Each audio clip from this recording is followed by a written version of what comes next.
You are Locked On Warriors POSTCAST, part of Locked On Sports San Francisco on the Locked On Podcast Network. Your team every day.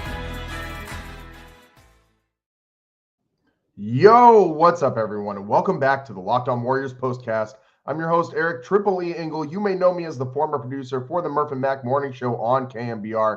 And tonight, the Golden State Warriors bounce back in a big way as they beat the Minnesota Timberwolves 113-103 on the road at the Target Center in another clutch minutes game. Steph Curry did not go scoreless from the field tonight, thank goodness, after doing so in his last outing, and instead led the Warriors in scoring while drilling dagger after dagger in the fourth quarter and reminded us all why he is still the greatest closer in the NBA when he has support around him. The clutch minutes win tonight is a big one as they were just terrible in these contests lately, going 2-7 in their last 9 clutch minutes games before the big win tonight. And Brandin Podziemski and Trayce Jackson-Davis also gave the Golden State Warriors a big lift late in this one.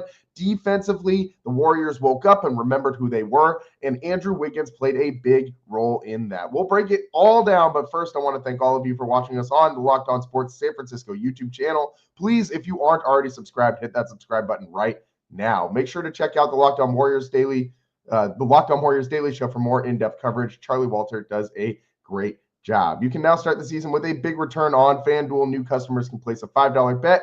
You'll get started with $150 in bonus bets if you win your first $5 bet. Just visit FanDuel.com to get started. And, I mean, from the start in this one, really liked what I saw from – Steph Curry was great in this one. Big bounce back. We got to get to Steph in a second, but I really want to talk about all the others around Steph, because that is what allows Steph to go do what he did tonight. Because when everyone else is not playing well, you see what happens. We've had a long stretch of games where all of the others on the Warriors have been really held down. The bench has not been good lately. There's been the Warriors, other than Andrew Wiggins, have really struggled to find a scorer outside of Steph Curry. But tonight, points came from everyone. They were plentiful. Trayce Jackson-Davis, we got to start right there. He's found out, Steph just told us post-game, TJD didn't find out he was starting until, shortly before this one started. And dude, all he does is give you 26 minutes, 7 of 8 from the field, 15 points, 9 boards, 2 blocks, a steal, and some super solid defense on those twin towers down low for the Timberwolves. Rudy Gobert and Naz Reid and Julius Randle. We should throw him in there in the mix as well. Really limited what those guys were doing. And Naz Reid has been a Warriors killer his entire career. And tonight he goes -12 plus minus and only 16 points from the field. That is a big W for the Warriors whenever you're playing against Naz Reid and the Minnesota Timberwolves. Credit TJD for a huge part of that, taking on, the biggest assignments for tonight's game. We also got to give some credit to Andrew Wiggins. My God, that defense in the fourth quarter that guy just showed us, a clinic, absolutely clinical on how to guard a bigger body. And Andrew Wiggins just using those go-go gadget arms to even get a couple block shots there in that fourth quarter. He finishes with 2 blocks as well. The Warriors with 6 total blocks against the Timberwolves. The Timberwolves only had 2. Who's the bigger team? You tell me. But this was a fun one tonight, man. The Warriors needed this win in a big way. And like I said, everybody contributed. You had TJD over 10 points. Steph, obviously, with more than 30. Kuminga, Buddy Hield, and Brandin Podziemski also all chipped in more than 10 points, 11 or more points for all 3 of those guys as well. So the Warriors bench really stepping up in a big way tonight. GP2 and Kevon Looney also pitching in a combined 12 points between the 2 of them. And just all of these other, everybody rebounded. Loon with 8 boards off the bench. Assist-wise, every single Warriors player on this team had an assist tonight. And that it wasn't just one guy racking them all up, even though Steph did have 10 in his double-double tonight.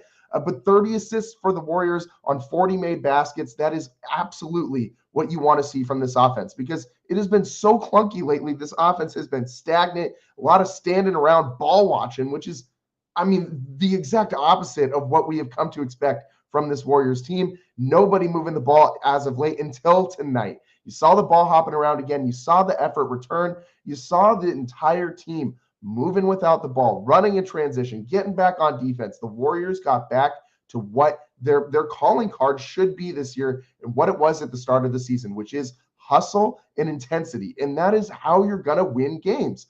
It's a very repeatable formula for this team.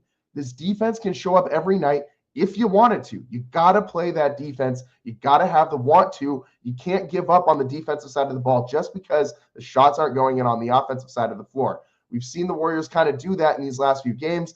And tonight, I have a very strong feeling that leading up to tonight, after their last loss, that Jerry Stackhouse was having absolutely none of this. No more 130, 140-point games given up. I guarantee you the Warriors had a lot of work to do defensively in these last couple of days leading up to this game. Maybe not like running them ragged in practice, because it was, I don't even know if they had a practice in between their last game and tonight's game. But I don't think that you're running your guys into the ground there. But I guarantee you that they had meetings. They talked about it, that this was a point of emphasis for this team. And they came out and played like it. You held the Minnesota Timberwolves to 103 points. Anytime that you can hold a team in the NBA, in today's NBA, to about 100 points, that's a big win. But to be able to hold the T-Wolves and Edwards and all these dudes down, I know that the Wolves have had a rough start to the year so far. They're actually 14-13, slightly worse than the Golden State Warriors record-wise. But this is one of the most talented teams in the Western Conference. I fully expect them to be in the heart of the Western Conference Finals race at the end of the season. So the Warriors with a big win tonight. Again, they were 2-7 in their last 9 clutch minutes games coming into this one. And the Warriors, I was expecting them to kind of lay down and die when the Timberwolves started to get back into this game. When they tied it up in the fourth quarter, I thought, oh my God, here we go again. But then comes number 30, Steph Curry, with his 31 points tonight, plus 20 plus minus, and he poured in a lot of those points in that fourth quarter. 3 of 5 from the field in that fourth quarter. All 3 of his field goals coming from downtown, and then he made a couple free throws as well. And it happened in a blip. I mean, Steph just took over this game. Really, really just, dagger after dagger. Each one of those threes was massive. And you also had in that fourth quarter really good minutes from Brandin Podziemski and Trayce Jackson-Davis. Brandin Podziemski had a really clutch 3. He also had a really nice tip in. Fighting in interior against these huge bodies for the Timberwolves. That's exactly what we saw from Pods last year, and we haven't seen a lot of that from him this year. And Steph talked about it a little bit post-game, gave Pods some credit, and he said that adding Dennis Schroeder really helps Brandin Podziemski focus on all the other stuff that he does.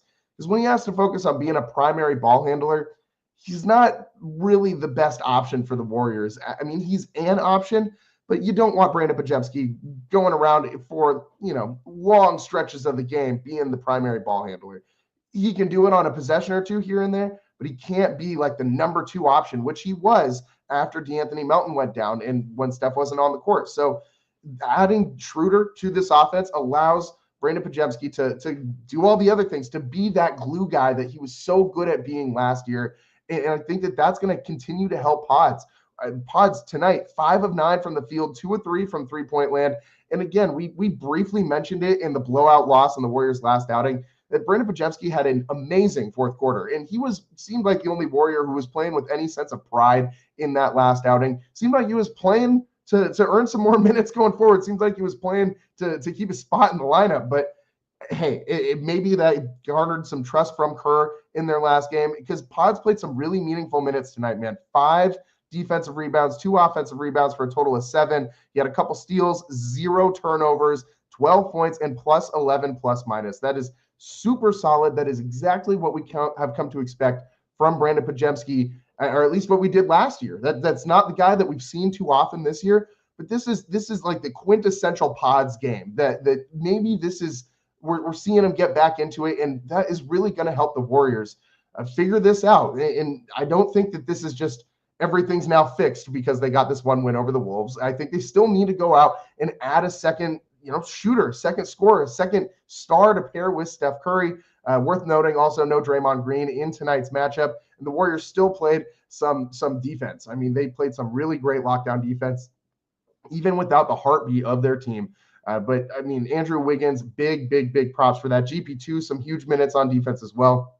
And again, Trayce Jackson-Davis, I thought was a massive tone setter at the beginning of this game. The way that he anchored the interior of that defense, it did not shrink in the face of Rudy Gobert and Naz Reid and Julius Randle and all these other massive bodies. And it's just TJD standing by his lonesome down in the paint there for the Warriors. Can we ever get a legitimate 7-footer in here? Please, my God, that would be so awesome. The Warriors could just do that once ever. I say this a lot, but I work for Stanford Athletics in the that's kind of the other job I do a lot of audio engineering and other things for their basketball broadcasts. I've been seeing Maxime Reynaud, and I've been watching Joe Lacob. I know he goes to Stanford games a lot in general, but this dude, I'm telling you, when he's at Stanford, he is locked in to that center, Maxime Reynaud, and he's watching him like a hawk out there. And I guarantee you that he's on the Warriors' radar. If you don't know who this guy is, he's a legit 7-footer. He's got a decent jumper. He runs the floor well, athletic kid. He's played professionally in France for a couple of years. Before he came to Stanford, he's actually played with Rudy Gobert before and Victor Wembanyama as well. So this guy could be a target for the Warriors. I certainly think he's going to be either a very, very late first or early second kind of target for the Warriors coming up. That's a ways away. But again, the Warriors, if they could get a legit 7-footer, I would be so excited, even if it is a guy like Maxime Reynaud, who is going to be kind of, not the biggest name in the draft, but it's a guy who I think could help this team. I think any 7-footer could help this team. They've talked a lot about adding some dudes. I mean, we've talked about Kelly Olynyk before. That would be giving them some size, although it's not quite, the demonstrative 7-footer we're kind of talking about in this situation. But the Warriors, it would be so great if they could ever have a dominant center in the middle again, anchoring things down. I long for the days of Andrew Bogut, where he just patrolled the center of that paint and just rejected everything that came down there. He didn't need to be a scorer. All he did was just be a defensive menace down there in the post. And I just wish the Warriors could get back to that. Shout out Festus Ezeli was very much so like that as well. They don't need a superstar. They just need a guy who can go down there, do the dirty work, and get the job done. But they definitely need a bigger body soon, man. You can't just expect TJD to do this every single night. But for tonight, it worked out. He held his own against the rest of this giant Minnesota Timberwolves team, and really the Warriors also. The other part that we haven't really mentioned, Ant Edwards had a very bad game for the Timberwolves. Just 6 of 20 from the floor for Anthony Edwards in his 39 minutes, only 19 points. The Warriors did a great job kind of denying him the ball.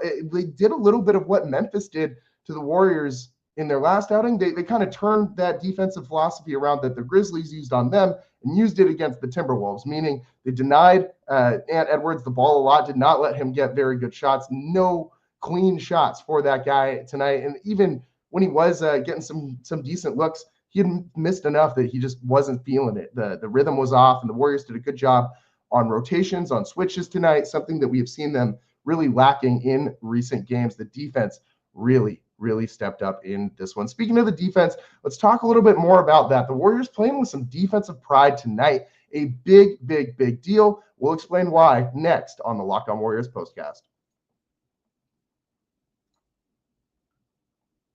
Today's show is sponsored by PrizePicks. PrizePicks is the best place to get real money on sports action. With over 10 million members and billions of dollars in award winnings, PrizePicks has made daily fantasy sports accessible to all. You just pick more or less on at least 2 players for a shot to win up to 1,000 times your cash. Run your game all season long on PrizePicks, America's #1 daily fantasy sports app. Join now because this holiday season, PrizePicks is giving away 2 free picks in December. They're giving away $30 plus million in rewards during Pickmas. Sign up today and get $50 instantly when you play just $5.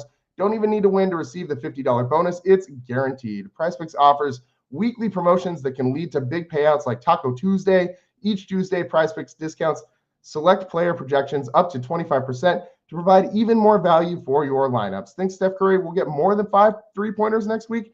I think I do. Cook up hot takes with your friends and win real money this basketball season when you and your crew run your game with PrizePicks. Again, sign up today. Get $50 instantly when you play just $5. PrizePicks, run your game.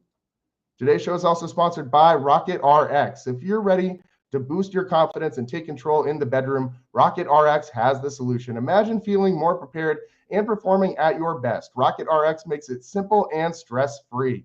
Rocket RX offers FDA-approved treatments for erectile dysfunction at a lower cost than branded alternatives. No more uncomfortable doctor visits or pharmacy trips. Everything is delivered straight to your door in discreet plain packaging. With RocketRx, you'll get trusted care from a real U.S. clinical team, complete with a quick 100% online consultation, and you could get your free prescription today. Visit rocketrx.com to get started now. It only takes 2 minutes. Right now, our listeners can get 40% off your first order when you use code LOCKEDONNBA. That's rocketrx.com, code LOCKEDONNBA for 40% off your first order. Terms and conditions apply. RocketRx, better sex made simple. Welcome back to the Locked On Warriors postcast. I'm your host, Eric Triple E Engel, and I'm just taking a quick peek at the chat right now. I just got to shout out my guy, Danny Dunn, in the chat, former KMBR employee with me. Danny and I worked a lot on the overnight shows. He was the midday producer with Greg Papa and John Lund for a while there. Love my guy, Danny D, tuning in to the Locked On Warriors postcast. And we got to get Danny on the show, man. He's got a show of his own, and Danny's been doing the thing for a while now, so he knows what's up. And I bet Danny is just as excited as I am about this Warriors defense tonight, because man, oh man, this Warriors defense has looked so bad in these last few games. And that's the controllable, right? Like sometimes you'll run into a team, excuse me, I'm thinking of like the Brooklyn Nets game earlier this season when the Warriors ran into a team who couldn't miss from three, and the Nets just bottomed three after three after three. They shot like 60% from three-point land in that game. Sometimes that happens, but that's not really been what's going on these last few games. I mean, Luka was Luka, and he's Warrior killer to the max. We know this in that Mavericks game, but the Warriors, not just against the Mavericks, but against the Grizzlies as well, and plenty of other teams lately, the Warriors have been giving up tons of points. 144 to the Grizzlies, 143 to the Mavericks. The Rockets only scored 91 against them, but the Rockets seem to be like a team straight out of the 90s, like transported into modern day basketball. They don't really seem to know how to run a modern day offense and score very well, but damn, can they play some defense and beat the hell out of you. So shout out the Houston Rockets. They've been playing some great basketball this year. But point being, the Warriors giving up lots and lots of points. I seem to play defense pretty well against these Minnesota Timberwolves. You've now held them to 107, 106, and 103 in your three matchups in this last, 10 days against them. But I mean, prior to that, 119 to the Nuggets, 113 to the Suns. Like, you've been giving up some points, 128 to the Nets in that game that we were just talking about. It's been a gauntlet. The Warriors matchups lately, this schedule has been absolute hell. But point being, the Warriors have been beat up kind of not just by one player, but it seems like they're just letting teams score a little bit too easy on them, especially in these last two games against the Mavs and the Grizzlies. That Grizzlies game, absolutely absurd how many three-pointers went in, absolutely absurd how many wide open looks that they got, especially for a team who hangs its hat on the defensive end of the floor. We established at the very beginning of this season, the Warriors did themselves, that this is a defensive team. This is how they're going to win championships. If they're going to win going forward, they're not going to just sit here and kill you with a barrage of three-pointers. Championship, obviously, is a lofty goal for this team, but that's the goal while Steph Curry is still on this roster and still mostly healthy, as long as that knee continues to hold up. You got to hang your hat on the defensive end of the court, though, because you're not going to have Steph score 30-plus a night. You just aren't. There's also no Klay Thompson on this team to score 30-plus once Steph doesn't. I don't know that there's another guy that you can just dump that at their feet and say, Steph's not good tonight. You need to go get 25 or 30. There is not a single guy on this team that you can do that with and actually rely on them. Wiggins sometimes is going to step up to do that. Kuminga sometimes is going to step up to do that. We've seen him do that this season already. Other than that, Schroeder, we saw him score 30 against the Warriors. So maybe Schroeder can do that sometimes too. Buddy Hield, we've seen him go nuclear at points in time. But none of these guys are consistent enough to carry that torch. Meaning, you got to find another way to win. You can't just come out here and outscore everybody every night. The Warriors are going to win a lot of games on the defensive end of the floor or lose a lot of games on the defensive end of the floor, as we've seen in their last couple outings. Tonight, it looked like they came back out to play with some pride after the way that they just got absolutely waxed. They got their you-know-what's kicked by the Memphis Grizzlies. Whatever way you want to put it, it was not a good game. And the Warriors absolutely needed to come out and show that they weren't just going to lay down and die on the defensive end of the floor against these tougher opponents. And obviously the Timberwolves qualify as one of those top-end Western Conference opponents, even if their record might not reflect it right now. But the Warriors tonight, the way that they played defense against Anthony Edwards, the way that they played their interior defense, the the way they made Julius Randle work constantly, 4 for 13 from the floor. He did hit 7 of 9 from the free throw line, but just made him absolutely work with 3 turnovers as well, forcing him into plenty of one-on-one situations where the Warriors liked their matchup on the defensive end of the floor. And it worked out. The Warriors really did a great job. They had a great game plan tonight. The switches were much more crisp, much more clean.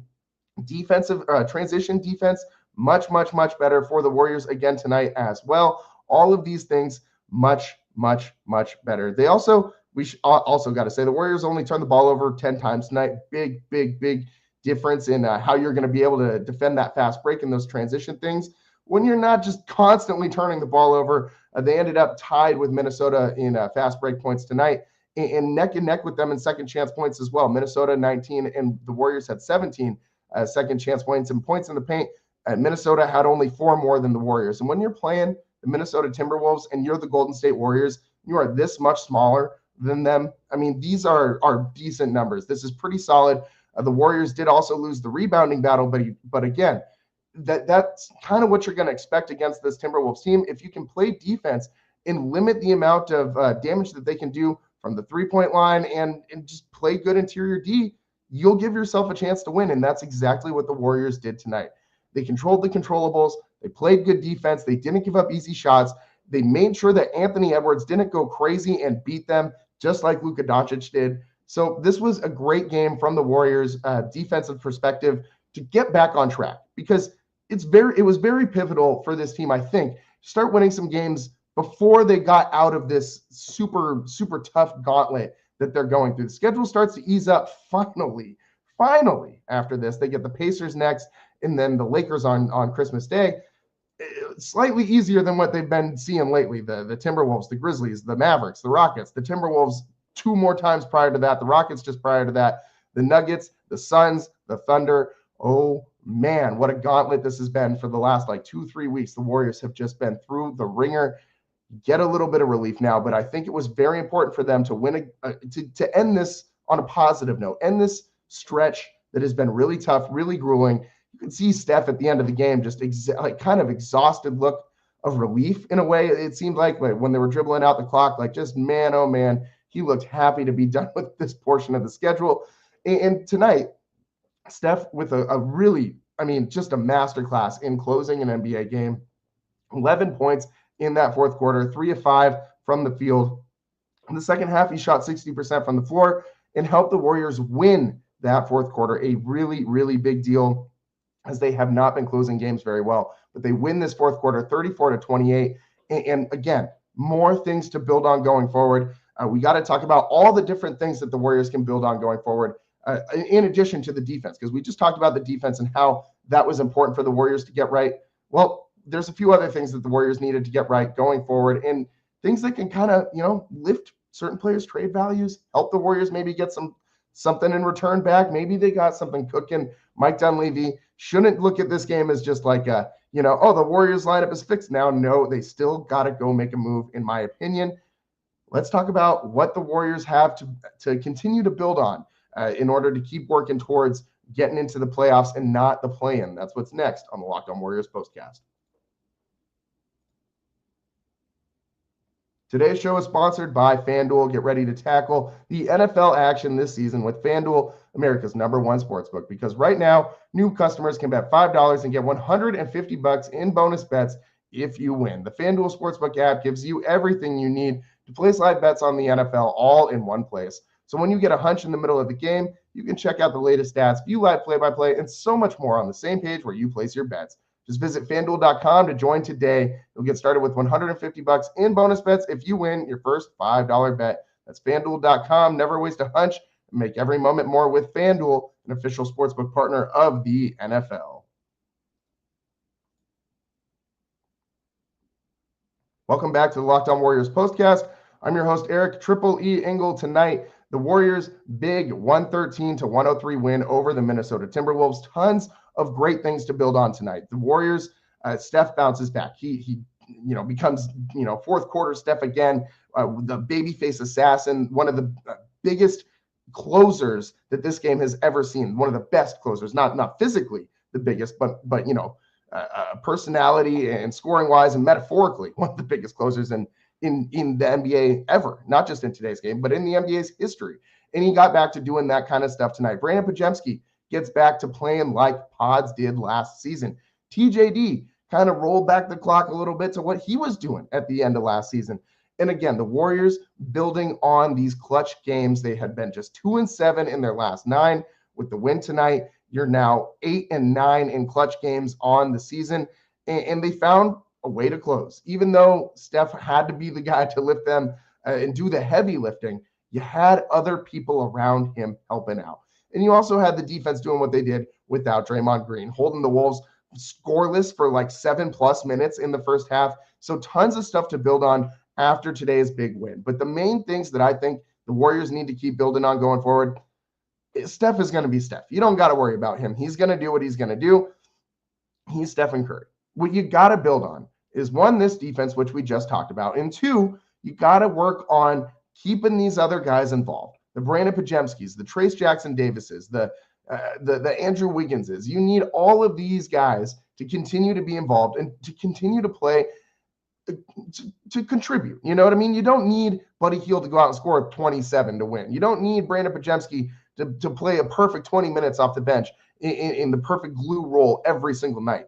It can come from different places. You've got a lot of bodies on this roster. You don't need Jonathan Kuminga to go crazy. I mean, today he was decent. Kuminga, he had 11 points, but just 3 of 11 from the field. So in 23 minutes, he had a +5 plus minus, contributed a couple boards, some assists as well, but he didn't have a huge, hugely impactful game offensively. He wasn't carrying the scoring load for the bench.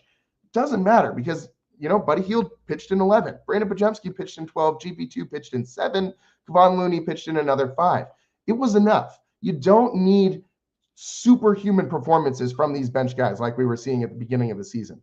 You just need contribution, consistent contribution at some level. And maybe some nights it exceeds, maybe some nights instead of 11, Buddy gives you like 20 off the bench, gets hot from 3.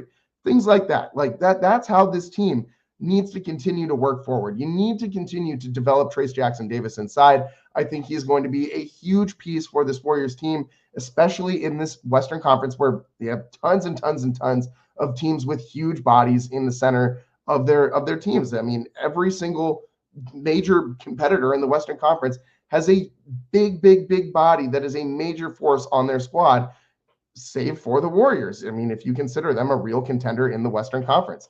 But you got to keep Trayce Jackson-Davis developing. He has to get better. You have to continue to work on the interior to be able to go toe-to-toe with these bigger teams that have guys like Nikola Jokic, like we saw tonight with the Timberwolves with Rudy Gobert and Naz Reid, and teams like OKC with Chet Holmgren. We could go on and on. You got to get contributions from these other guys.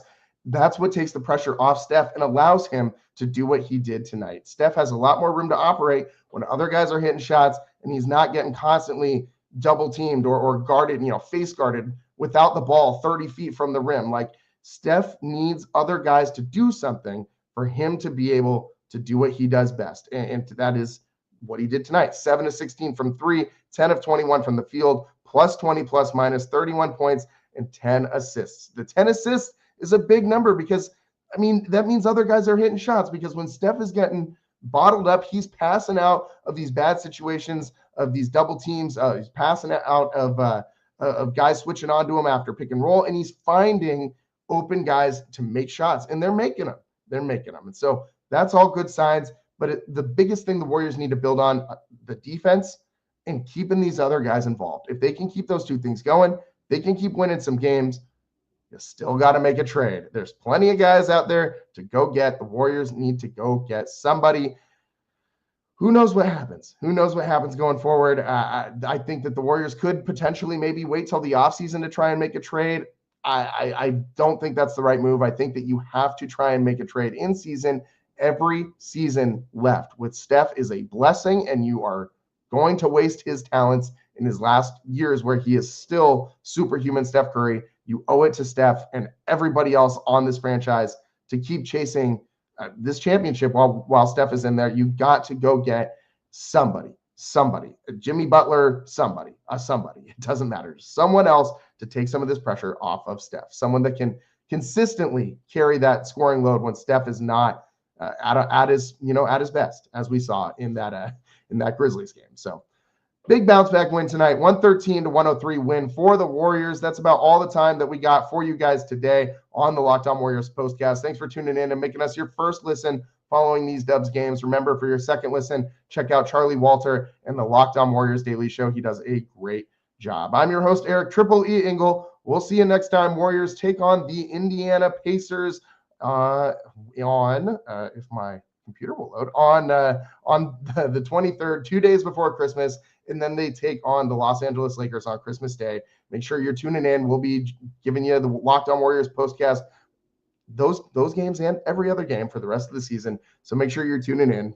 Thanks so much for tuning in. I'm your host, Eric Triple E Engel. We'll see you next time. Peace.